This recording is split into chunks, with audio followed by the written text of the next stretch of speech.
কক্সবাজারে যে আখির এই সেনরিটা লুক আসলে সোশ্যাল মিডিয়াতে তাক লাগিয়ে দিল। নতুন নতুন লুকে হাজির হয়ে প্রত্যেকবারের মতো এবারও আখি সোশ্যাল মিডিয়ার প্রত্যেক সদস্যরে কিন্তু মন জয় করে নিয়েছে। হঠাৎ করেই আখি ট্যুরে গেছে, তাও আবার কক্সবাজারে, না কাউকে জানিয়ে আগাম কোনো বার্তা ছাড়াই এখন হুটহাট ডিসিশন নিচ্ছে বর্তমানে আখি। তার প্রধান কারণ হচ্ছে কুনজর। অনেকেই আখির উপর কুনজর দেয়, তাই আখি এবার থেকে সিদ্ধান্ত নিয়েছে কাউকে কিছু না জানিয়েই তার জীবনের বড় বড় সিদ্ধান্তগুলো নেবে। তাই আখি করছে, আখি তার জীবনের স্বপ্নগুলো এখন একের পর এক পূরণ করছে। জীবনের অনেক ইচ্ছাই তার অপূর্ণ ছিল, কিন্তু নিজের ইনকামের পর থেকে আখি তার সেই স্বপ্নগুলো এখন পূরণ করছে।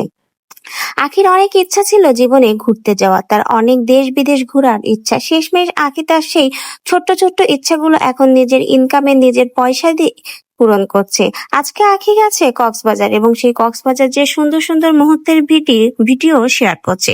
সেই সময়ের একটা ভিডিও এখন সোশ্যাল মিডিয়াতে প্রচুর পরিমাণ সমালোচনায়।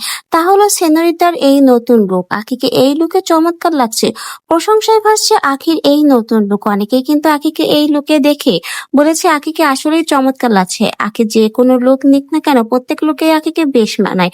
এই লুকটাও আখির জন্য পারফেক্ট। আবার অনেকে কিন্তু আবার ব্যতিক্রম মন্তব্য করছে। কেউ কেউ বলছে দিন দিন আখি ছোট সাজার চেষ্টা কিন্তু করছে, কিন্তু আখির বয়স তো অনেক বেশি, দেখলেই বোঝা যায় নিজেকে এখন কচি সাজাতে কতই না চেষ্টা। 2 দিন পর পর নানা রকম ইনজেকশন নিচ্ছে সুন্দর হওয়ার জন্য, কত চেষ্টা। কিন্তু আল্লাহ যে রূপ দিয়েছে তার উপরে যতই ঘষা মাজা করুক না কেন, সেই রূপের ব্যতিক্রম কখনোই ঘটানো যাবে না। তো ভিউয়ার্স, এমনই মন্তব্য চলছে সোশ্যাল মিডিয়াতে আখির এই নতুন নতুন ভিডিও প্রকাশ হওয়ার পর। তো এই বিষয়ে আপনাদের কি মন্তব্য অবশ্যই কমেন্ট বক্সে জানিয়ে যেতে ভুলবেন না।